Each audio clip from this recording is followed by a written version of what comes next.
Doctors મગજ ઘરે મૂકીને આવે છે. એટલે મને કન્ફ્યુઝન એ વાતનું હતું કે આ એમની કબૂલાત છે કે મારા માટેની સૂચના. એટલે મારે આવું કરવાનું છે. એટલે મેં તો નીકળતા પહેલાં મારી વાઈફને પૂછ્યું ખરું કે લેતો જ જાઉં, ક્યાં સાચવીશ રસ્તામાં, મને કે કામ લાગશે. એટલે પછી મને એમ થયું કે ના ના, આ લોકો મારી પાસે તો એવો દુરાગ્રહ નહીં જ રાખે, કદાચ હું લઈને જાઉં તો એન્ટ્રી આપે પણ ખરા. એટલે હું તો લઈને આવ્યો. પણ આ એમનું આ જે સૂચના હતી બહુ એમણે નિસ્બતથી આપી હતી, કાળજીથી આપી હતી. કારણ કે સામાન્ય રીતે કેવું થતું હોય કે બુદ્ધિજીવી હોવાને નાતે આપણે આવી કોન્ફરન્સમાં હોંશભેર ભાગ લઈએ અને સામે આપણાથી વધારે બુદ્ધિજીવી હોવાનો દાવો કરતી કોઈ વ્યક્તિ આપણા પર બૌદ્ધિક બળાત્કાર કરે તો એ બહુ લાચાર અવસ્થા હોય છે. અને લંચ બાકી હોય એટલે આપણે નીકળી પણ ન શકીએ. અને હવે તો ગરમી છે, હમણાં જ વાત થઈ કે એસીમાં એની કરતાં બેઠા છીએ, શું ખોટું બહાર જઈને તાપમાં રહેવું એની કરતાં. સામાન્ય રીતે છે ને આ વાત હું દરેક જે મેડિકલ ઓડિયન્સ હોય ત્યાં કહેતો હોઉં છું કે 3 પ્રકારના ઓડિયન્સ હોય. There are 3 types of audience. એક એવા કે જેમને blind ended external auditory canal હોય, મતલબ એક્સટર્નલ કેનાલ એટ્રેઝિયા હોય.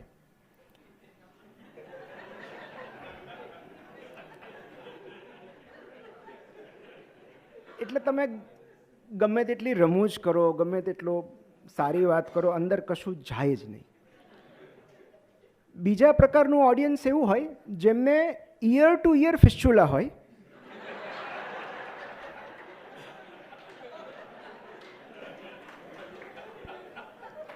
મતલબ there is no cerebrum inside. અહીંથી કીધેલી વાત અહીંથી તરત બહાર આવી જાય. પણ ત્રીજા પ્રકારનું ઓડિયન્સ મારી સામે બેઠું છે જેમને કોક્લિયો કાર્ડિયાક ફિસ્ચ્યુલા હોય.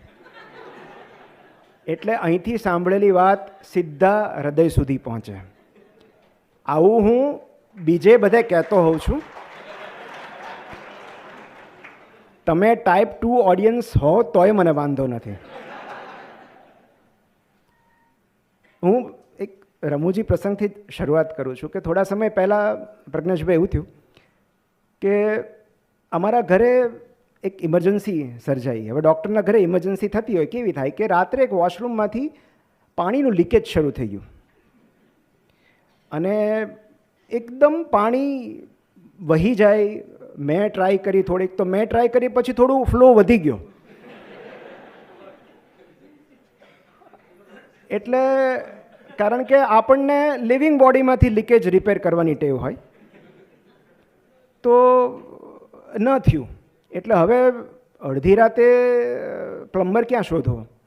અને કમનસીબે આપણે એવા યુગમાં જીવીએ છીએ જે અડધી રાતે ઇમરજન્સીમાં ડૉક્ટર મળી જાય છે, પ્લમ્બર કે ઇલેક્ટ્રિશિયન નથી મળતા.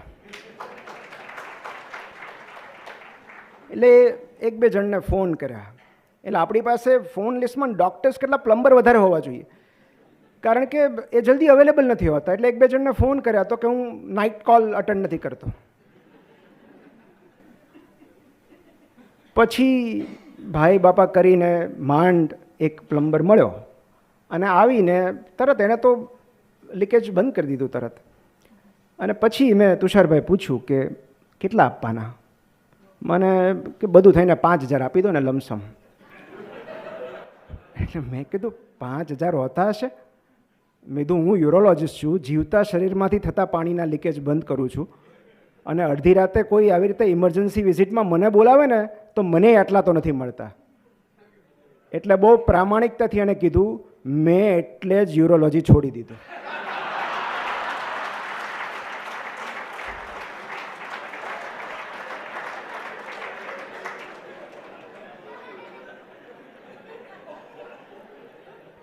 એક તો રૂપિયા વધારે મળે, નળમાંથી ક્યારેય બ્લીડિંગ થવાનું નથી, કોઈ એવા કોમ્પ્લિકેશન ન થાય, સગા મારવા ન દડે, દર 15 દિવસે એકનું એક પેશન્ટ જરીક બળતરા થાય છે કરીને બેઠું ન હોય, મેડિકો લીગલ કેસ ન થાય, અને સૌથી અગત્યની વાત, એનેસ્થેટિસ્ટના ભરોસે રહેવાની જરૂર જ નહીં.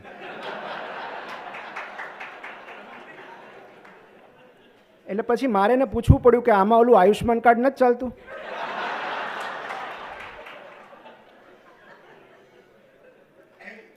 પણ એનેસ્થેટિસ્ટ, મને ઘણા બધા એનેસ્થેટિસ્ટ મિત્રો મળ્યા અત્યારે, પણ એનેસ્થેટિસ્ટ સાથેનો આમ લવ એન્ડ હેટ રિલેશનશિપ હોય એક સર્જનની, એવી જ જેવી પત્ની સાથેની હોય. એટલે તૈયાર થતી પત્ની જ્યારે એમ કહે કે હું બસ 5 મિનિટમાં આવી,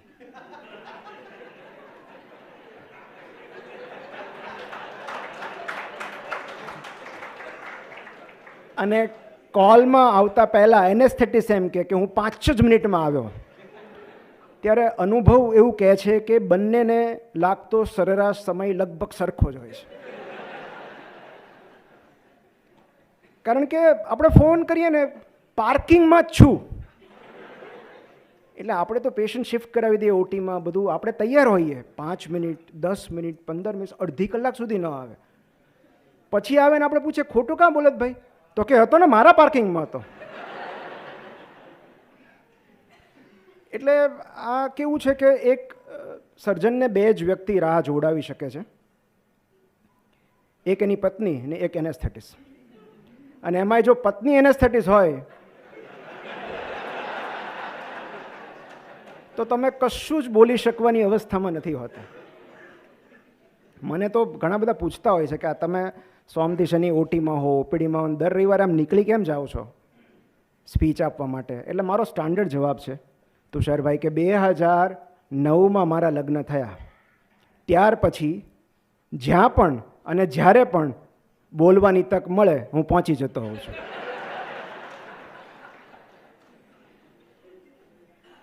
મારા માસાજી અહીંયા બેઠા છે, એમની હાજરીમાં હું આ કહું છું. પણ એટલે એનેસ્થેટિસ્ટની વાત આપણે કરતા હતા કે પહેલાં કેવું હતું, મને થોડો અણગમો આવતો કે ભાઈ આ શું હવે ઓટીમાં સ્ટોક માર્કેટ જોવાનું, એમ કે મતલબ, પણ સ્પાઇનલ અપાગ્યા પછી કામ એ બીજું શું હોય.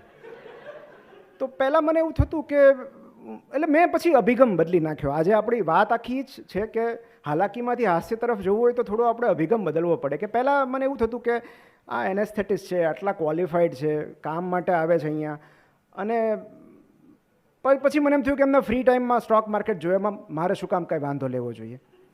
હવે મેં મારો દૃષ્ટિકોણ બદલી નાખ્યો છે. હવે હું એવું વિચારું છું કે આ એનેસ્થેટિસ્ટ નથી, આ કોઈ મોટા સ્ટોક માર્કેટ ઇન્વેસ્ટર છે જે એના ફ્રી ટાઈમમાં મારે ત્યાં એનેસ્થેશિયા આપવા આવે છે.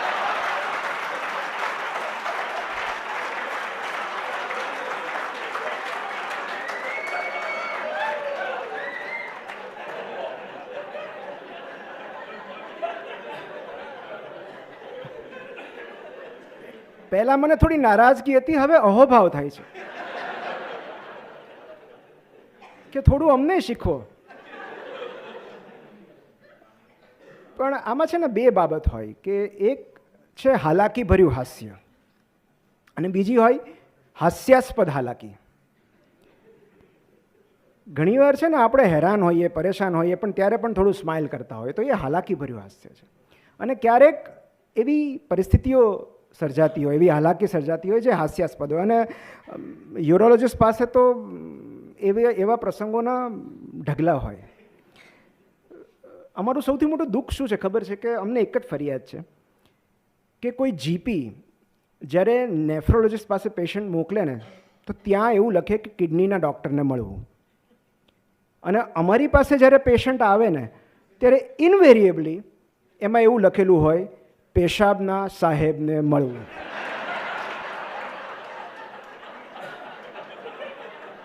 અમારો સૌથી મોટો વાંધો એ છે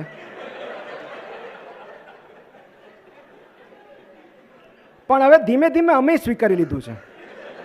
એટલે કદાચ નેફ્રોનું પેશન્ટ ભૂલથી અમારી પાસે આવી ગયું હોય ને તો પછી અમે એને ટ્રીટ ન કરીએ, અમે એને રિફંડ આપી દઈએ અને અમે એમ કહીએ કે કાકા એ કિડનીના સાહેબ જુદા હોય, અમે પેશાબના સાહેબ છીએ. આ મને મેહુલભાઈ જેવું કોઈ દેખાય છે. મેહુલભાઈ છે, મેહુલભાઈ મોદી છે. મને એવું લાગ્યું હા એ જ છે, એટલે આ અમારા એનેસ્થેટિસ્ટ છે.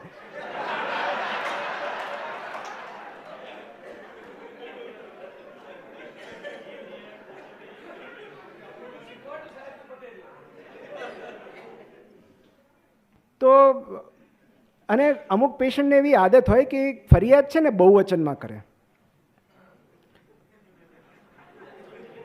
જેમ કે આપણે પેશાબ કરીએ ને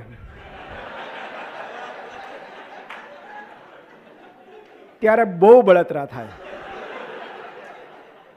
એટલે મારે એમને કહેવું પડે કે ભાઈ કાં તો તમે કરતા બદલી નાખો અને કાં ક્રિયાપદ તો બદલી જ નાખો.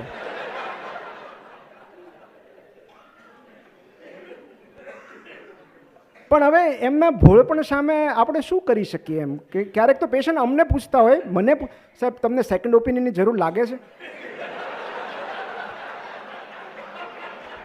એ મારે નહીં, તમારે લેવાનો હોય. અને એવા ભોળા ચહેરા સાથે પૂછે, આપણે શું કહીએ એમને? અને હમણાંનો જ એક પ્રસંગ છે કે બિચારું ગામડાનું પેશન્ટ હતું અને યુરિન રૂટીન એક્ઝામિનેશન મેં કહ્યું હતું અને થોડા સમય પછી રિપોર્ટ લઈને આમ આવ્યો એકદમ અને મારા ટેબલ પર રિપોર્ટ રાખ્યો. પછી હજી હું જોઈને કાંઈ કહું એમને પહેલાં જ હમણાં હસતા હસતા પૂછ્યું કે સર યુરિનનો ટેસ્ટ કેવો છે?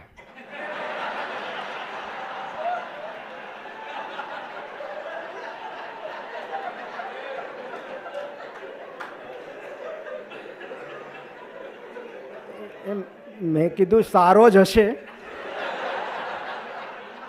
મેં નથી ચાખ્યો. રિસેપ્શન પર ફોન આવે કે અપોઇન્ટમેન્ટ લેવાની છે યુરોલોજિસ્ટની અને રિસેપ્શનિસ્ટ બિઝી હોય તો એમ પૂછે કે કહું તમને 1 મિનિટ હોલ્ડ કરશો? તો કે હોલ્ડ નથી થતું એટલે તો બતાવવાનું છે.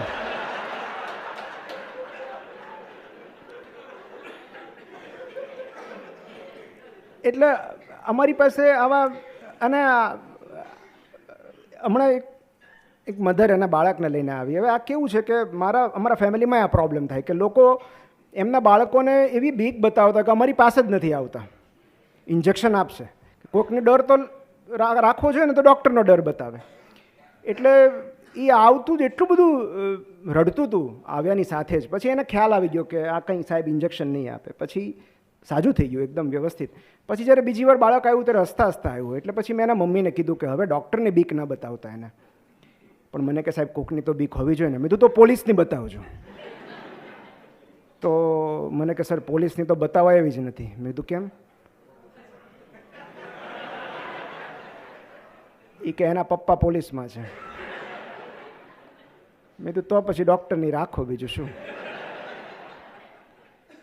અને હમણાં એમણે યુટ્યુબની વાત કરી અને ખરેખર આ ત્રાસ છે કે ઘણીવાર મને એવું લાગે છે કે યુટ્યુબર્સ અથવા યુટ્યુબમાંથી જે વાંચીને જોઈને આવે છે એમનું ડબલ કન્સલ્ટેશન લેવું જોઈએ, મને એવું લાગે છે. કારણ કે એમની ખોટી માહિતીને સુધારીને આપણે સાચી માહિતી આપવાની છે. એટલે પણ હવે મેં એક નવો રસ્તો અપનાવ્યો છે. પેશન્ટ એમ કે ને કે સાહેબ આ સ્ટેપલ સર્કમસિઝનમાં અમે યુટ્યુબ પર જોયું હતું, એટલે હવે હું ખાલી એટલું જ કહું છું, હું પણ યુટ્યુબમાં જોઈને જ સર્જરી કરીશ. તમે જે વિડીયો જોઈએ મને મોકલી દો, હું એમાં જોઈને જ કરીશ. એટલે બહુ એવો પ્રોબ્લેમ હવે નથી થતો.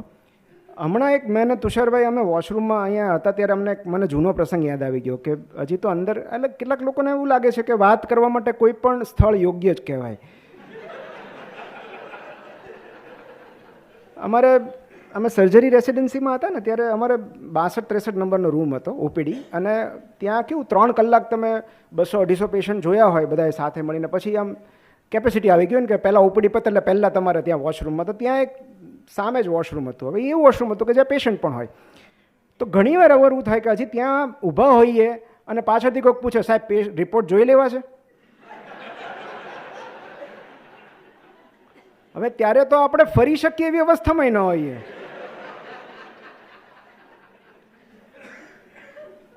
એટલે પછી અમે નક્કી કર્યું કે હવે અહીંયા રહેવા જ દેવું, આપણે ઉપર ડિપાર્ટમેન્ટમાં જઈને જે કાંઈ ક્રિયા કરવી હોય કરવી. એક ઇન્સિડન્સ મને હું અહીંયા બેઠો તો મને પ્રદીપ જોશી સાહેબનો યાદ આવ્યો. અમારા ફિઝિશિયન છે ભાવનગરના. એમણે જોયેલો, એમણે અનુભવેલો કિસ્સો છે કે જ્યારે આ કેવું હોય કે ફિઝિશિયન જ્યારે ઓપીડીમાં ઈયરમાં પેશન્ટ આવે ને સ્નેક બાઇટનું, ત્યારે એ લોકો હિસ્ટ્રી સાપની વધારે લે. કયો હતો, કેવો દેખાતો હતો, ફેણ હતી કે નહોતી, લાઇન્સ હતી કે નહીં. હવે આ શું સામાન્ય રીતે ઓલા બધા મેડિકલ ટુરિસ્ટ જે હોય ને ગામડાના, દર વખતે કંઈક પેશન્ટ લઈને આવતા હોય, તો એને ખબર કે આ લોકો આવું સાપ કરડેલું કોઈ પેશન્ટ દર્દી લઈને જઈએ ને તો સાપ વિશે વધારે પૂછે છે. તો બીજી વાર થેલીમાં સાપ લઈને આવ્યા. એ કે સાહેબ તમે દર વખતે પૂછો જ ને, લો આ રહ્યો, આ કાઢ્યો હતો.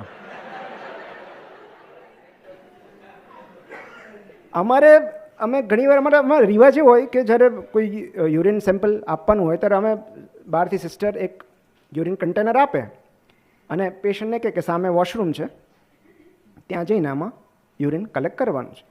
મોટાભાગના તો સમજી જાય, પણ કેટલાક એવું પૂછે કે બસ આટલું જ, થોડુંક મોટું આપો ને, કે આટલામાં કેવી રીતે થશે એમ. પછી એમને સમજાવવું પડે કે આ ખાલી સેમ્પલ જ છે, આમાં ડોલ ન લઈ જવાની હોય, કારણ કે આની પછી તમારે બ્લડ આપવાનું છે.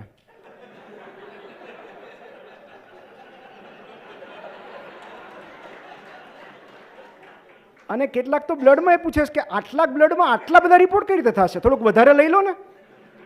તો એમને પછી સમજાવવું પડે કે વધારે આપશો તો પછી તમને ચડાવવું પડશે. પણ એક અમારે જે આમ કેવું હોય કે સામાન્ય રીતે આપણી અજ્ઞાનતામાંથી હાલાકી ઉદ્ભવતી હોય છે અને અન્યની હાલાકીમાંથી, અન્યની અજ્ઞાનતામાંથી હાસ્ય ઉદ્ભવતું હોય છે. તો અને મોટે ભાગે આપણે એવું બનતું હોય છે, આપણે એવું જોઈએ છીએ કે હું તમને એક બે એક્ઝામ્પલ આપીશ ને તમે સમજી જશો કે એમની અજ્ઞાનતા એમની માટે કેટલી બધી હાલાકી હતી અને આપણા માટે એ હાસ્ય હોઈ શકે છે. કે એક યંગ પેશન્ટ વિથ રિકરન્ટ બેલેનોપોસ્થાઇટિસ, હવે અનમેરિડ, પહેલી વાર આવ્યું, ઇવેલ્યુએટ કર્યું, નોન ડાયાબિટિક, એન્ડ આઈ ટ્રીટેડ હિમ. અને પછી નેક્સ્ટ ટાઈમ આવ્યું, અગેન મેં હિસ્ટ્રી લીધી, HbA1c કરાવ્યું, એવરીથિંગ વોઝ નોર્મલ, નોન ડાયાબિટિક. પછી હી હેડ મલ્ટિપલ પાર્ટનર્સ. હવે આપણે કોઈને નૈતિકતાના તો પાઠ શીખવી ન શકીએ, પણ મેં પૂછ્યું કે તમે પ્રોટેક્શન યુઝ કરો છો? હા, પ્રોટેક્શન યુઝ કરું છું, એબ્સોલ્યુટલી કરું છું. એટલે મને નવાઈ લાગી, આઈ વોઝ ઇન ડિલેમા કે આ કેમ રિકરન્ટ અને કેમ મળતું કેમ નથી એમ. અગેન મેં મેડિસિન આપીને ત્રીજી વાર પેશન્ટ આવ્યું ત્યારે મને એમ થયું કે નહીં, આનું કોઝ તો કંઈક બીજું જ છે, આ પકડવું પડશે. એટલે ત્રીજી વાર આવ્યો ને ત્યારે મેં બહુ ફરી વાર એને વળીને પૂછ્યું કે તમે પ્રોટેક્શન યુઝ કરો છો? એ કે હા સાહેબ કરું છું ને દર વખતે વ્યવસ્થિત ધોઈ નાખું છું. એટલે મેં કીધું ધોઈ નાખો છો એટલે? તો કે ફરીવાર વાપરતા પહેલાં ધોવું તો પડે ને. એટલે મેં કીધું આ ડિસ્પોઝેબલ હોય? તો કે પણ મોંઘું બહુ પડે ને. એટલે તમે વિચાર કરો કે આપણે ત્યાં જેમ દોરી પર કપડાં સુકાતા હશે,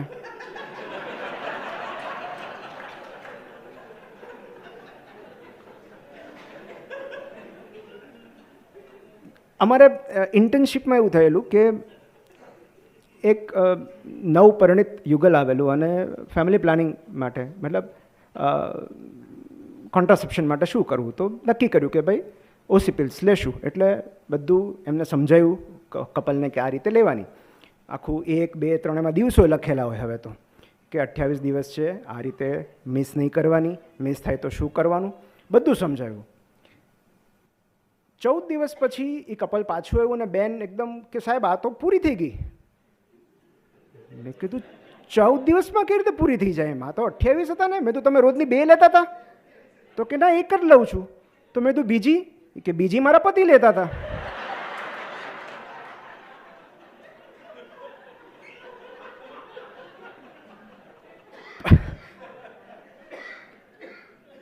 પણ મેં કીધું આ તમારે એકલા જ લેવાની હોય? તો કે આમાં જો કમ્બાઇન્ડ લખ્યું છે,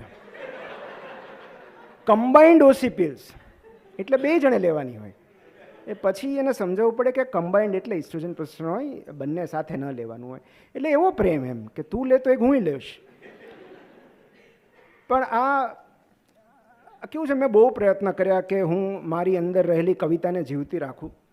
અને ખાસ કરીને સર્જરીના દિવસોમાં તો ખાસ, કારણ કે મને ખબર હતી કે જેવો હું સર્જરી રેસિડેન્સીમાં પ્રવેશીશ, મારે કંઈક અલગ પ્રકારનું સાહિત્ય સાંભળવું પડશે. અને એ ન સાંભળો તો એ તાલીમ ન મળે ને, તાલીમ અધૂરી રહી ગઈ કહેવાય. તો મેં એક એવો નુસ્ખો અજમાવ્યો કે મને એમ થયું કે મને હવે પુસ્તકો વાંચવાનો સમય નહીં મળે, જે મારું બહુ પ્રિય કામ હતું. મને નવલકથા વાંચવાનું, વાર્તા વાંચવાનું, કવિતાઓ વાંચવાનું, એવું મને સમય નહીં મળે. તો મેં કવિતા સાથે સંપર્કમાં રહેવાનો એક જ રસ્તો મેં અપનાવ્યો કે મેં કીધું મેં મારી કોલર ટ્યુન હું કવિતા રાખું. એટલે એક કવિ મુકેશ જોશીની એક બહુ સુંદર કવિતા છે કે તમે કોઈ દિવસ પ્રેમમાં પડ્યા છો? એકાદી મુઠ્ઠીનું અજવાળું આપવા આખી એ જિંદગી બળ્યા છો? તમે કોઈ દિવસ પ્રેમમાં પડ્યા છો? તમે કોઈની આંખોમાં વીજના કડાકાથી ખુદમાં વરસાદ થતો જોયો? તમે કોઈના આભને મેઘધનુષ આપવા પોતાના સૂરજને ખોયા? તમે મંદિરની ભીંત ઉપર કોઈની જુદાઈમાં માથું મૂકીને રડ્યા છો? તમે કોઈ દિવસ પ્રેમમાં પડ્યા છો? તો આ મારી કોલર ટ્યુન હતી ત્યારે, first year of surgery residency. અને ત્યારે અમારે કેવું હતું કે અમારે ત્યારે હજી 2 જ યુનિટ હતા, એટલે એટલી બધી સીટ્સ નહોતી પીજીની, 2 જ યુનિટ હતા, એટલે 2 જ રેસિડેન્ટ ફર્સ્ટ યર અને 3 યુનિટ હોય. તો 3rd યુનિટની ઇમરજન્સી પણ તમારે કરવાની, એટલે એટલું બધું આમ હોચપોચ હોય, દોડાદોડી હોય.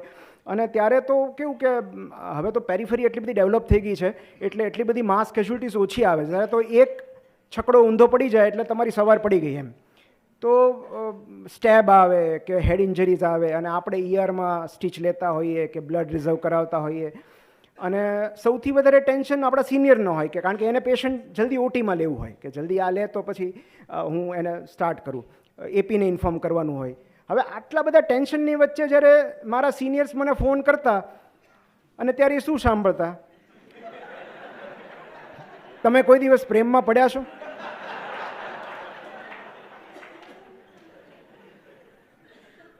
એટલે ફોન રિસીવ કરીએ એટલે સૌથી પહેલાં તો ગાળા સાંભળવી પડે કે સૌથી પહેલાં તું આ કોલર ટ્યુન બદલી નાખ. પણ મેં છેક સુધી ન બદલી, કારણ કે હું પણ મારા સિનિયરને પણ એવું લાગવું જોઈએ ને કે આ છોકરો પણ જિદ્દી છે, કાંઈક તો મારું ધાર્યું કરું ને. પણ પછી મને સમજાણું કે મારે કવિતા સાંભળવી હોય તો મારા સિનિયરની કોલર ટ્યુન બદલાવાની જરૂર હતી. એટલે મને ઘણા બધા પૂછતા હોય છે કે what is the difference between medicine and literature, કે અત્યારે હું બંને વિશ્વ અનુભવી રહ્યો છું. તો મને એક સમાનતા એવી લાગે છે કે જ્યાં સુધી પીડા નથી આવતી ને લોકો આપણી પાસે નથી આવતા.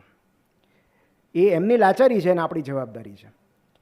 એટલે આ બંને ક્ષેત્રમાં હોય કે જે પરિવર્તન પ્રેરણાથી નથી આવતું એ પીડાથી આવે છે. Pain is the biggest stimulus. અને એટલે જ કે અત્યારે પેઇન મેનેજમેન્ટ સ્પેશિયાલિસ્ટ અહીંયા બેઠા છે એ બહુ સારી રીતે સમજી શકશે કે જ્યાં સુધી ટીયર્સ નથી આવતા ત્યાં સુધી ટ્રાન્સફોર્મેશન નથી આવતું. તો પરિવર્તન માટે આ પીડા બહુ જરૂરી છે. અને એક યુરોલોજિસ્ટ તરીકે હોય કે એક લેખક તરીકે મારા પુસ્તકો, મારા રીલ્સ, મારા વિડીયોઝ લોકો એટલા માટે જુએ છે કે સમથિંગ ઇઝ બોધરિંગ ધેમ. અને એ પીડામાંથી, અને બંને જણ, એ ડૉક્ટર હોય, કવિ હોય, લેખક હોય, એ એક શારીરિક પીડા દૂર કરે છે, એક માનસિક પીડા દૂર કરે છે. તો એક જણ પોતાની સ્કિલથી, પોતાના નોલેજથી, પોતાના જ્ઞાનથી, પોતાના કૌશલ્યથી, સર્જિકલ સ્કિલ્સથી એ પીડા દૂર કરે છે. જ્યારે બીજી વ્યક્તિ પોતાની કવિતાઓથી, પોતાની કથાથી, પોતાના શબ્દોથી, પોતાના સાહિત્યથી પીડા દૂર કરે છે. પણ એ બંનેને એ જોવાનો જે દૃષ્ટિકોણ છે એ અલગ છે. હું તમને સિમ્પલ એક્ઝામ્પલ આપું કે હું એવું કહીશ કે જો તમારે માનવ શરીરને સાજું કરવું છે તો તમારે ડૉક્ટર બનવું પડશે. જો માનવ શરીરની સુંદરતા જોવી હશે તો કવિ બનવું પડશે. હું તમને એક સિમ્પલ ઉદાહરણ આપું કે આપણે ડિમ્પલનું એક્ઝામ્પલ લઈએ તો કવિ હિતેન આનંદ પરે કેટલું સુંદર વાત લખી કે ગાલ પર ખંજનો હોતા હશે એ તમારા ટેરવાનો સ્પર્શ છે. કે અહીંયા થોડા ડિમ્પલ હોય, એ તો તમારા ટેરવાનો સ્પર્શ છે એટલે અહીંયા ડિમ્પલ પડ્યા. મુકુલ ચોકસી જે ડૉક્ટર છે, સાયકેટ્રિસ્ટ છે સુરતના, એમણે તો કેટલું સરસ લખ્યું કે પ્રેમ એટલે કે સાવ ખુલ્લી આંખોથી થતો મળવાનો વાયદો, સ્વપ્નમાં પડાય એવો કાયદો. પ્રેમ એટલે કે તારા ગાલોના ખાડામાં ડૂબી જતા મારા 84 લાખ વાણોનો કાફલો. તો જેમાં મારા 84 લાખ જન્મ અવતાર ડૂબી જાય એવા ગાલના ખાડા. અને આપણે એનાટોમીમાં શું ભણીએ?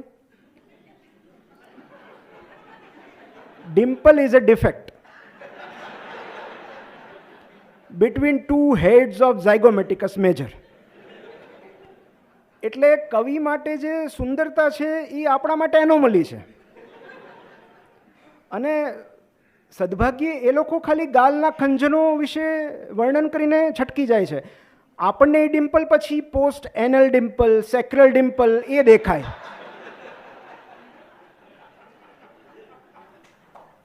કે આ સ્પાઇના બાયફિડા હશે ને કાં તો ટીથર્ડ કોટ સિન્ડ્રોમ હશે. એટલે અને મને છે ને બહુ ઓનેસ્ટલી કહું છું, મને મોટિવેશનલ સ્પીકર શબ્દ નથી ગમતો. કારણ કે મેં હમણાં જ કહ્યું કે જે પરિવર્તન પીડાથી આવે છે એ પ્રેરણાથી નથી આવતું. એટલે મને એટલું સમજાઈ ગયું છે કે મારી સામે રહેલા યુરિનરી રિટેન્શનના પેશન્ટને હું ગમે એટલું મોટિવેટ કરું,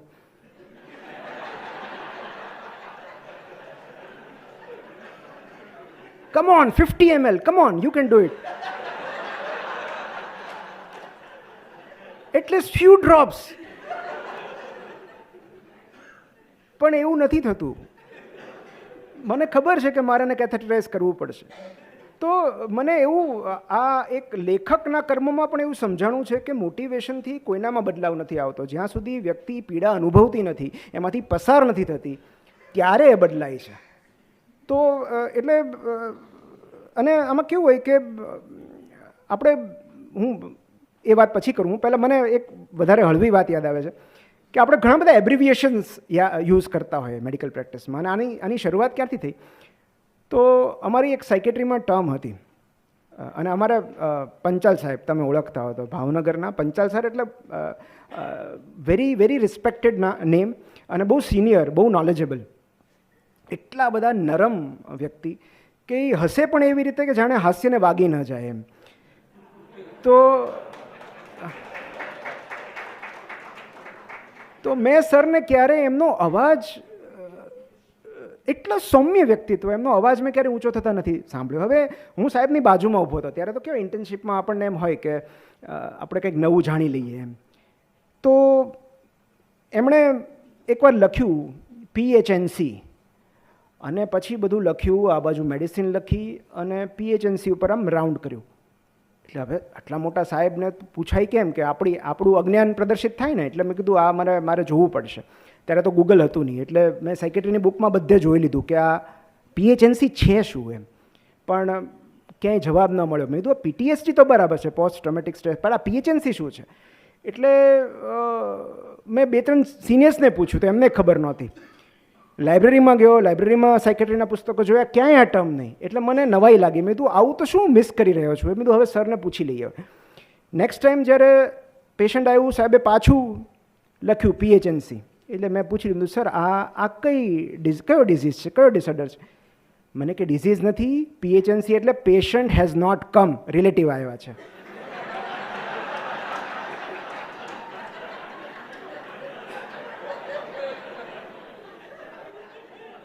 આ એકવાર આ ગૂઢ રહસ્ય સમજાઈ ગયું પછી ઘણું બધું સમજાઈ ગયું. પછી એકવાર સાહેબે લખ્યું PCA, પછી મેં પૂછી જ લીધું. મેં કીધું હવે ચોપડા જોવા ન જો. મેં કીધું આ સાહેબ પેશન્ટ કેમ અલોન. અને પછી તો અમારે સાહેબ હોય તો અમારે એક એપી હતા અને આમ ગાર્ડિંગ રિજિડિટી હોય ને, તો આમ પેટ ઉપર હાથ રાખીને કે SBI. હવે પછી મેં સિનિયરને પૂછ્યું, મેં તો SBI એટલે સમથિંગ બેડ ઇનસાઇડ.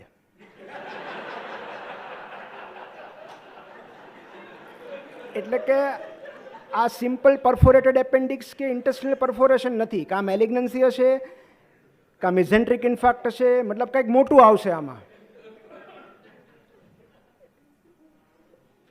એવું જ એક હતું NAD. એમાં કેવું, અમારે ત્યારે રેડિયોલોજીસ્ટ ફૂલ ટાઈમ નહોતા, તો એક વિઝિટિંગ રેડિયોલોજીસ્ટ હોય. હવે એમને જ્યારે સમય મળે ત્યારે એ આવે. અમારે ત્યારે બહુ પ્રોબ્લેમ હતો, તો અમારે રાત્રે એક્યુટ એબ્ડોમેન તો સવાર સુધી સોનોગ્રાફી પેન્ડિંગ રહે. અને સવારે સાહેબ રાઉન્ડમાં આવે પ્રોફેસર, ત્યારે તો પૂછે જ કે અત્યાર સુધી રાતનું પેશન્ટ આવ્યું છે, અત્યાર સુધી શું કરો તમે, યુએસજી નથી થઈ?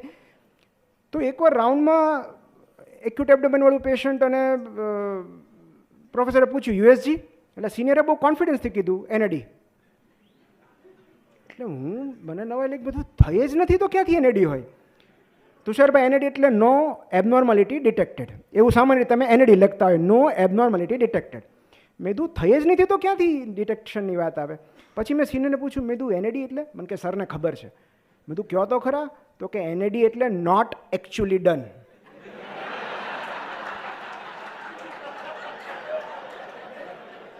પેશન્ટની સામે થયું નથી એવું તો કહેવાય નહીં કે નથી થઈ સોનોગ્રાફી. એટલે જ્યારે પછી મને ખબર પડી કે તમે જ્યારે રિપોર્ટ વગર એનએડી કહો ને,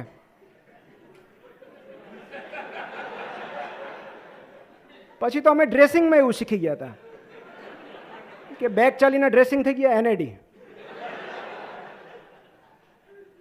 એટલે આ ઘણીવાર જેટલું પેશન્ટ પાસેથી શીખવા મળે એની કરતાં વધારે સિનિયર પાસેથી શીખવા મળતું હોય છે.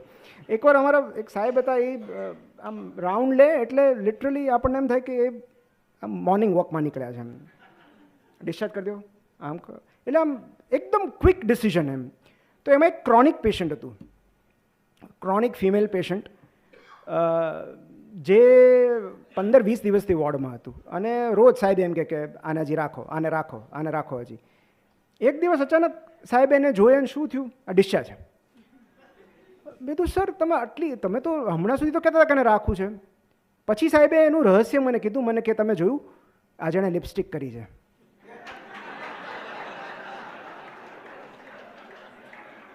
જો કોઈ સ્ત્રી લિપસ્ટિક કરવા જેટલી સ્વસ્થ હોય તો એ ડિસ્ચાર્જ કરી શકાય.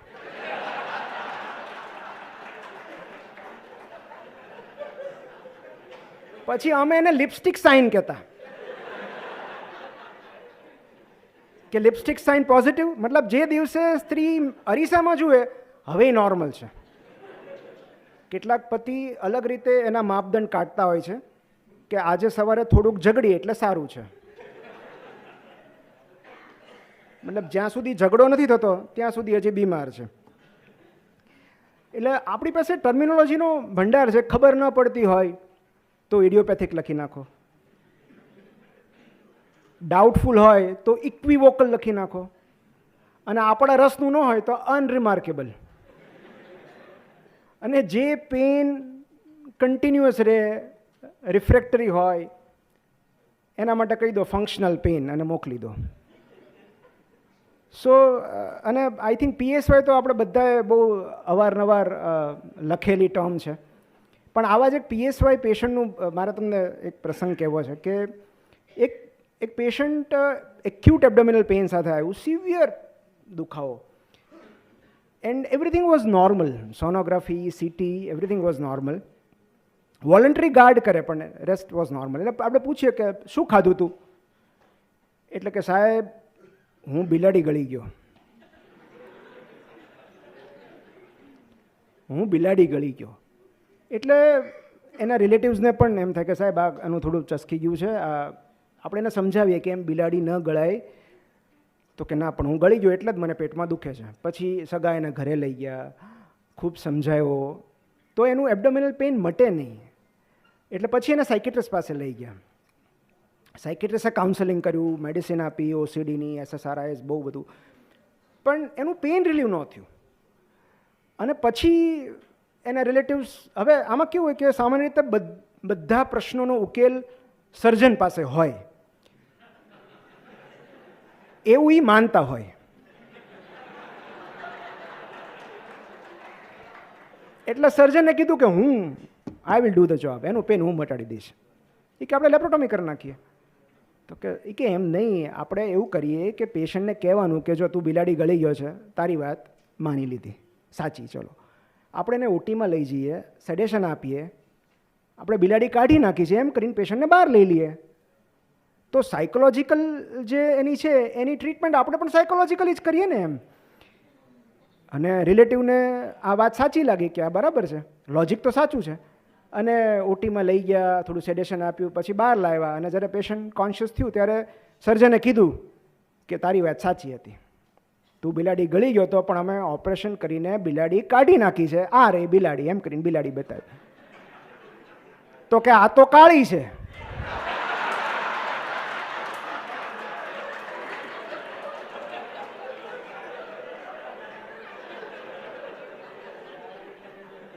હું જે ગળી ગયો તો એ તો ધોળી હતી. એટલે દરેક તબક્કે આપણા જીવનમાં એવું કંઈક આવતું હોય કે આપણને એમ થાય કાં તો પેશન છોડી દઈએ કાં તો પ્રોફેશન છોડી દઈએ. પણ આ હમણાં સાહેબે વાત કરી, બહુ સાચી વાત છે કે ડૉક્ટર્સની એવરેજ લાઈફ સ્પાન 10 યર્સ ઓછું થઈ ગયું છે. એવા 2 સ્ટડીઝ છે, કારણ કે આપણે તો એવિડન્સ બેઝ મેડિસિનનો જમાનો છે, તો આપણે તો એવિડન્સ સિવાય કંઈ, મતલબ આપણું આયુષ્ય ઘટી ગયું છે એ સમજવા માટે હવે આપણે સાબિતી જોઈએ છે. તો એમાંથી એક, હવે તો માનો કે એમાંથી એક પેપર ઇન્ડિયન જર્નલ ઓફ ઓપ્થેલ્મોલોજીમાં પ્રકાશિત થયો છે. મતલબ ઓપ્થેમવાળાએ રિસર્ચ કર્યું કે તમારું આયુષ્ય ઘટી ગયું છે.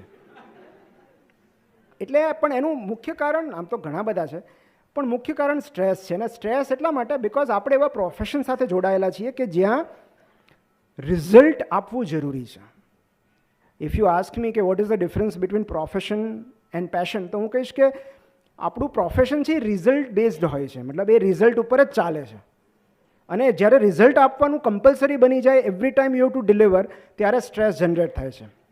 કારણ કે વી આર બાઉન્ડ, ભલે તમે ગવર્મેન્ટમાં હો કે તમે ફ્રીમાં કરતા હો કે કાર્ડમાં કરતા હો, અલ્ટિમેટલી તમારે પેશન્ટને સાજું તો કરવું પડશે ને. So result is the biggest stress. તો એ માટે આપણા જીવનમાં, કારણ કે હું એમ તો ન કહી શકું કે ભાઈ મેં TRP કરી નાખ્યું, મને બહુ મજા આવી, તું જઈ શકે, તું વોઇડ ના કર, મને તો મજા આવી ને.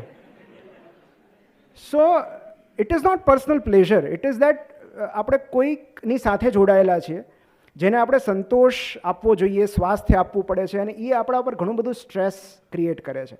માટે તો સ્ટ્રેસનો એન્ટીડોટ એક જ છે કે આપણા જીવનમાં કોઈ એક એવી એક્ટિવિટી હોવી જોઈએ કે જે રિઝલ્ટ મેટર ન કરતું હોય, કે જેમાં પરિણામ કોઈ પણ આવે એનાથી આપણને સ્ટ્રેસ નથી આવતું. અને માટે એ કોઈ પણ પેશન, બેઝિકલી તમે જુઓ ને તો પેશન શબ્દ તો સેક્સ પરથી આવેલો છે, કે it is a intense strong feeling of excitement, enjoyment and enthusiasm to do something.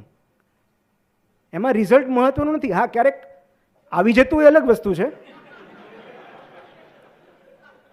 પણ પેશન એટલે તમે જે પ્રવૃત્તિ પૂરા ખંત સાથે કરો છો કારણ કે તમને એમાં મજા આવે છે. For example, India world cup હાર્યું પછી તમે હજી IPL જુઓ છો, ટ્રેવિસ હર્ટ મારે છે, જો આનંદ કરતા હો, તો ક્રિકેટ તમારું પેશન છે. તમને રિઝલ્ટ સાથે કંઈ પડી નથી. સો આપણા દરેકના લાઈફમાં આઈ ફીલ કે એક એવું પરિબળ હોવું જોઈએ, એક એવી પ્રવૃત્તિ હોવી જોઈએ કે જ્યાં રિઝલ્ટ કંઈ પણ આવે એનાથી આપણને ફેર ન પડે, કારણ કે આપણની પ્રોસેસમાં મજા આવે છે, આપણની પ્રક્રિયામાં મજા આવે છે. અને હું લેખન સાથે ટકી રહ્યો છું એનું કારણ જ આ છે, કારણ કે મારા પુસ્તકો એ બીજાને ફાયદો તો પછી કરતા હશે, પણ સૌથી પહેલાં મને સંતોષ આપે છે, એ મને સભર કરે છે. તો મારા માટે એ મારી પેશન છે. પણ આપણું મુખ્ય દુઃખ ક્યાં છે ડૉક્ટર્સનું? હું એના માટે વનાઇટિસ સિન્ડ્રોમ વાપરું છું. વનઆઇટિસ, જેમ કે આપણે દરેક પાછળ આઇટિસ લગાડીએ, જેમ કે એપેન્ડિસાઇટિસ. તો એના પરથી મને યાદ આવ્યું કે અમારે સર્જન સાથે એવું થયું કે ફોન આવ્યો કે સર, મારી વાઈફને સિવિયર પેઇન છે રાઈટ સાઈડ અને એપેન્ડિસાઇટિસ હોય એવું લાગે છે. USG કરાવી લીધું, બધું કર્યું, તો ડૉક્ટર કહે શક્ય જ નથી યાર, ગયા વર્ષે તો લેપ એપેન્ડિક્સ કર્યું હતું, કંઈક બીજું હશે. તો કે ના ના, એપેન્ડિક્સ જ છે. તો કે ફરીવાર ગ્રો ન થાય અને એક પેશન્ટમાં બીજું એપેન્ડિક્સ ન હોય. એટલે પહેલાં કે સર પણ બીજી પત્ની તો હોય ને.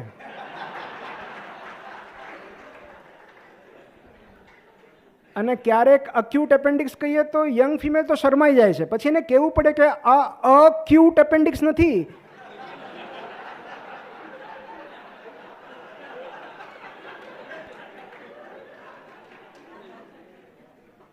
જે લોકો પોતાના ઓર્ગન્સને ક્યુટનેસથી જોતા હોય, એટલે oneitis is inflammation of self image and ignorance of self care. મતલબ એમાં 3 એના સિમ્ટમ્સ છે. Only I can do it, nobody else can do it without me, and I have to keep doing it. એના 3 મુખ્ય લક્ષણો છે. અને એમાં એક હું તમને એક બહુ સરસ રમૂજ છે કે એક શંકરન પિલ્લઈના મિત્ર એક મોટી કંપનીમાં CEO હતા, અને એમની મુલાકાતે ગયા કંપનીની, અને ત્યારે એમણે બધાના પરિચય કરાવ્યો. અને ત્યારે એમના CEO કીધું કે અમારા કંપનીમાં એવો રિવાજ છે કે અમે દર 2 મહિને વારાફરતી દરેક કર્મચારીને ફરજિયાત 5 દિવસની રજા આપીએ છીએ. ફરજિયાત રજા પર ઉતરી જવાનું. એટલે શંકરન પિલ્લઈને નવાઈ લાગી કે તમને તમારા કર્મચારીઓની આટલી બધી કાળજી છે? તો કે કાળજી બાજી કશું નથી, આ તો કોની ગેરહાજરીમાં કંપની સારી રીતે ચાલે છે એ જોવા માટે.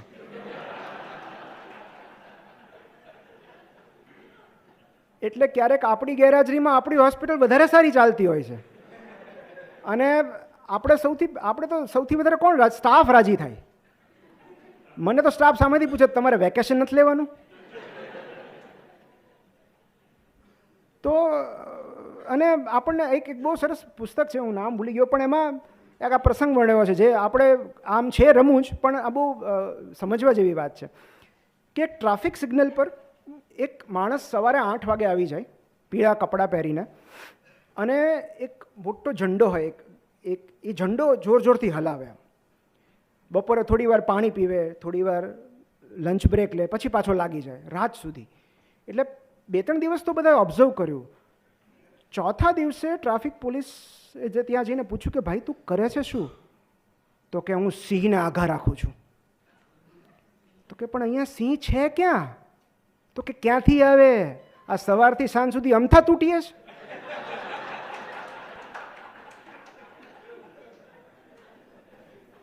ક્યારેક પીળા કપડાની જગ્યાએ ઓટી ડ્રેસવાળા વ્યક્તિ પણ હોય છે.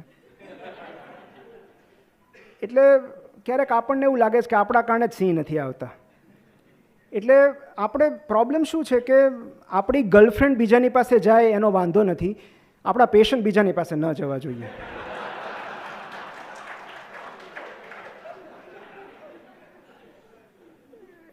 કારણ કે રિટેન કરતાં જ શીખવ્યું છે. પેશન્ટને રિટેન કેમ કરવાના? એક MBBS સ્ટુડન્ટે બીજાને પૂછ્યું કે બહુ સ્ટ્રેસફુલ લાઈફ છે, એક્ઝામ નજીક આવતી હતી, તો કે બહુ જ સ્ટ્રેસફુલ લાઈફ છે યાર, જલ્દી એક્ઝામ પતે તો સારું, આ સ્ટ્રેસ ફ્રી જીવન કેવી રીતે જીવવાનું? એટલે બીજો થોડી વાર આમ જોતો રહ્યો, પછી કે એક્ઝામમાં પૂછવાના છે.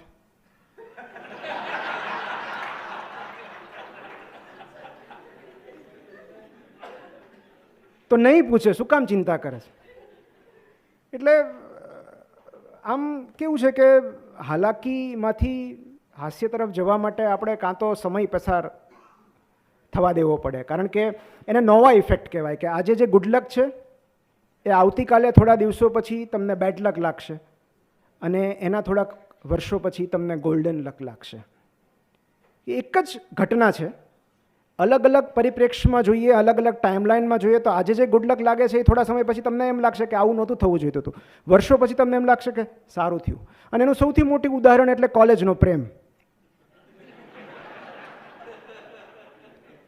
જ્યારે સાથે હતા ત્યારે ગુડ લક હતું, કોઈ કારણસર છૂટા પડી ગયા ત્યારે બેડ લક હતું, અને વર્ષો પછી જ્યારે રિયુનિયનમાં મળે ત્યારે એમને જોઈને એવું લાગે કે ગોલ્ડન લક હતા. રિયુનિયન એટલા માટે પણ થવા જોઈએ કે આપણને ક્લોઝર મળે, કે આટલા મહિના સુધી, આટલા વર્ષો સુધી જેની પાછળ દુઃખી થયા એને જોઈને હવે અફસોસ નહીં, હાશકારો થાય છે. કે મતલબ જેને ઇમ્પ્રેસ કરવા માટે કોલેજ બંક કરેલી, બાસ્કેટબોલ શરૂ કરેલું, ફૂટબોલ શરૂ કરેલું, એ પોતે હવે ફૂટબોલ, ત્યારે એમ થાય કે આના માટે દુઃખી થયા હતા. અને ત્યારે પછી એના જીવનસાથીને મળીને એની ઈર્ષા નથી આવતી.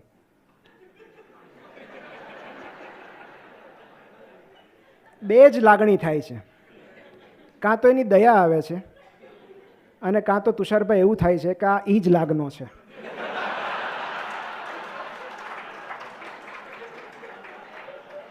સમય પસાર થવા દેવો પડે, ત્યારે આપણને સમજાય કે ના ના જે થયું એ સારું જ થયું. એ ત્યારની હાલાકી હતી, અત્યારનું હાસ્ય છે.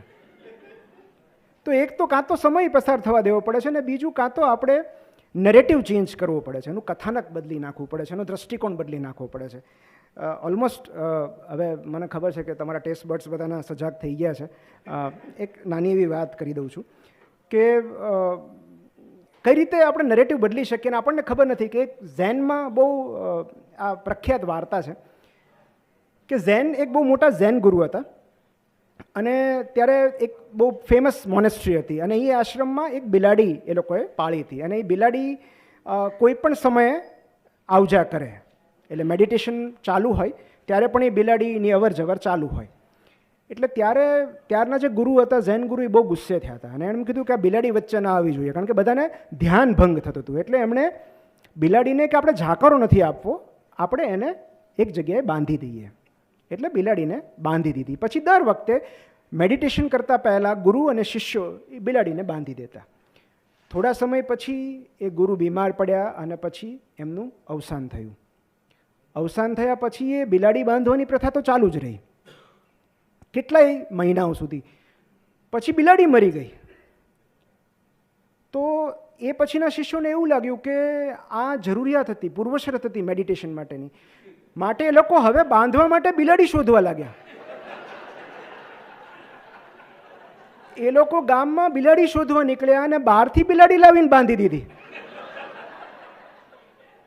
અને એ મોનેસ્ટ્રીનું જોઈને બીજી બધી મોનેસ્ટ્રીએ અને તમે જુઓ, હિસ્ટ્રી જુઓ ઝેન બુદ્ધિઝમની, એમાં સૌથી પહેલાં મેડિટેશન વિથ અ કેટ. અને પછી લોકો એના ફાયદા લખ્યા. આપણે જેમ બંને બાજુના પેપર હોય ને, તમને કોઈ પણ કન્ડિશનના બંને બાજુના પેપર મળી રહે, તો ત્યાં પણ લોકોએ કે કેટ સાથે મેડિટેશન કરવાના શું શું ફાયદા છે કે ભાઈ લિવિંગ કોન્શિયસનેસ છે, તમારું કોન્સન્ટ્રેશન વધે, પ્યોર કોન્શિયસનેસ છે, શાંતિથી પડ્યું રહે. આ કેટલાય વર્ષો સુધી, 100 વર્ષ સુધી ઝેનમાં આ કેટ સાથેનું મેડિટેશન શરૂ રહ્યું. ત્યાં સુધી જ્યાં સુધી એક ઝેન ગુરુ એવા આવ્યા કે જેમને એનિમલ હેરથી એલર્જી થતી હતી. એટલે એમણે કીધું કે મેડિટેશનમાં આ ન હોય. એટલે એમણે હિંમત કરીને કેટને ઝાકારો આપ્યો, કાઢી મૂકી. અને એ ગુરુ હતા એ એટલા બધા પ્રબુદ્ધ, એટલે લોકો એમની વાત માનતા. અને એમણે કેટ વગર મેડિટેશન શરૂ કર્યું. તો પછી બીજા પ્રકારના પેપર શરૂ થયા કે કેટ વગર પણ મેડિટેશન શક્ય છે. અને પછી ધીરે ધીરે બધી મોનેસ્ટ્રીએ આ નવું હતું કે આ કેટ, કારણ કે સવાર સાંજ આટલી બધી બિલાડીઓ ભેગી થાય, એમને ખાવાનું આપવાનું, એટલે લોકો ઓલરેડી કંટાળી ગયા હતા કે ભાઈ કેટ વગર મેડિટેશન થાય છે. તો પછી 100 વર્ષ એવા પેપર આવ્યા કે ભાઈ કેટ વગર મેડિટેશન કઈ રીતે કરવું. પણ ટૂંકમાં એ બિલાડીની અવસ્થામાંથી નીકળતા 200 વર્ષ લાગ્યા. એમ ક્યારેક આપણને ખબર જ નથી હોતી કે આ બિલાડી કોણે બાંધી. આપણે એને એ વસ્તુને ફોલો કરતા આવ્યા છીએ. સો ઇટ ઇઝ અબાઉટ કન્ડિશનિંગ. અને એ હાલાકીમાંથી હાસ્ય તરફ જવા માટે આ નેરેટિવ ચેન્જ કરવું બહુ જરૂરી છે. આઈ થિંક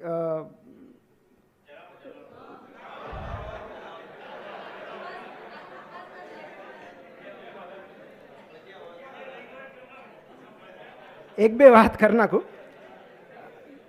કે પછી ટેસ્ટ ખરાબ આવે તો કહેતા નહીં. તો એક મને ફિઝિશિયન પરથી મને હમણાં એક ફિઝિશિયન બીમાર પડ્યા અને હાઈ ગ્રેડ ફીવર, ઊભા ના થઈ શકે, બહુ નબળાઈ. તુષારભાઈ આ બહુ સરસ છે ખરેખર, તમને મજા આવે એવું છે. એક ફિઝિશિયન બીમાર પડ્યા અને એમને એવું થયું ને, એમના વાઈફે કીધું કે તમે તો ડૉક્ટર સુધી કંઈક લઈ લો ને. તો કે ના ના. પછી થોડા સમય પછી એ કોટ લઈને ક્યાંક બહાર જવા નીકળ્યા. એટલે વાઈફે પૂછ્યું કે ક્યાં જાઓ છો? તો કે હું ફિઝિશિયનને બતાવવા જાઉં છું. એટલે વાઈફે પૂછ્યું અરે પણ તમે પોતે ફિઝિશિયન છો? તો કે હા પણ મારી ફીસ થોડીક વધારે છે.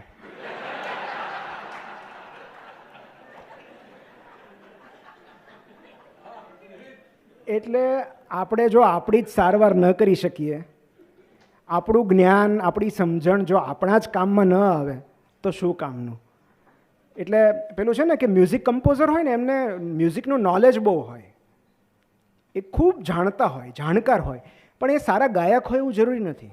એવી જ રીતે કોચ હોય એને ક્રિકેટ કે કોઈ પણ સ્પોર્ટ્સનું નોલેજ બહુ હોય, ગેમ વિશેની માહિતી હોય, પણ એ સારા પ્લેયર હોય એવું જરૂરી નથી. એવી જ રીતે ડૉક્ટરને મેડિકલ સાયન્સમાં ખબર બધી હોય છે, પણ એ તંદુરસ્ત હોય, હેલ્ધી હોય એવું જરૂરી નથી. કારણ કે નોલેજ અને એપ્લિકેશન બે અલગ વસ્તુ છે. એટલે જો આપણું જ્ઞાન આપણા જ કામમાં ન આવે તો એટલે અમે હળવા પેલામાં પણ આ એક બહુ ગંભીર પ્રશ્ન છે કે આપણો એવરેજ લાઈફ સ્પેન પેશન્સ કરતાં 10 years ઓછો છે. દ્રષ્ટિકોણ બદલવાની વાત આપણે કરી અને એમાં મેં પ્રસંગ લખ્યો છે કે એક કઈ રીતે તમે you can have entire different perspective કે તમે કે એક કંપનીમાં, માર્કેટિંગ કંપનીમાં 3 કેન્ડિડેટ આવ્યા અને ત્રણેયને એક જ સરખું કામ સોંપવામાં આવ્યું કે તમારે ઝેન મોનેસ્ટ્રીમાં જઈ અને દાંતિયા વેચવાના છે. હવે ઝેનના જે ગુરુ હોય એ બરાબર, તો ઝેન ગુરુ જે ઓલરેડી બોલ્ડ હોય, જેમને માથા પર વાળ જ નથી, એમને દાંતિયા કઈ રીતે વેચવા? તો ત્રણેયને અસાઇનમેન્ટ હતું અને કીધું કે જે સૌથી વધારે દાંતિયા વેચશે એમને જોબ આપવામાં આવશે. 1 અઠવાડિયા પછી પહેલો કેન્ડિડેટ આવ્યો અને કીધું કે 2 દાંતિયા ગયા. એટલે પેલો મેનેજર તો ખુશ થઈ ગયો કે તમે એક બોલ્ડ માણસને તમે 2 દાંતિયા વેચી આવ્યા ઝેનમાં, કઈ રીતે? તો કે મેં એવું કીધું કે વાળ ન હોય તો કાંઈ નહીં, આ પાછળ પીઠમાં ખંજવાળવા કામ લાગશે. તો એ બાને 2 જણે લઈ લીધા. પછી બીજો કેન્ડિડેટ આવ્યો કે મારા તો 100 ગયા. અને મેનેજરે પૂછ્યું કે 100 દાંતિયા કેવી રીતે વેચ્યા તમે? તો કે મેં એ લોકોને એવું કહ્યું કે તમારે ત્યાં જે અનુયાયીઓ આવે, જે વિઝિટર્સ આવે, એ તો મુસાફરી કરીને આવતા હોય ને, દાદરા છે એટલા બધા, દાદરા ચડીને આવે, એટલો બધો પવન હોય, તો એમના વાળ ન વિખરાઈ ગયા હોય. તો તમારે તમારા અનુયાયીઓના વાળ ઓળવા માટે એમને દાંતિયા આપવા જોઈએ કે એમના વાળ તો એ સરખા કરી શકે. એમને આ વિચાર ગમ્યો કે વાહ. ત્રીજો આવ્યો તો કે મારા 2-3 હજાર ગયા છે ને બીજા જે ઓર્ડર ચાલુ છે. પૂછ્યું કે તમે એવું તો શું કરીને આવ્યા? તો કે મેં કાંઈ જ કર્યું નહીં, હું દાંતિયા લઈ ગયો ત્યાં એ પહેલાં મેં એમાં એક બુદ્ધનું નાની એવી પ્રતિકૃતિ એમ્બોસ કરાવી દીધી, એક બુદ્ધનું કોટ લખી નાખ્યું અને ત્યાં જઈને એવું કીધું કે તમારે ત્યાં જે વિઝિટર્સ આવે એમને આ સોવેનિયર તરીકે આપજો, જેથી કરીને રોજ સવારે વાળ ઓળે ત્યારે બુદ્ધનો સુવિચાર એમની નજરે પડે. તો એ રીતે લોકો રોજ બુદ્ધને યાદ કરશે. તો બેઝિકલી જ્યારે તમે કોઈ એક વસ્તુ સાથે સ્ટોરી જોડી દો છો, એક વાર્તા જોડી દો છો, ત્યારે એનું મૂલ્ય વધ્યું જાય છે. અને એટલે જ આજે આપણી આસપાસ આપણે જેટલી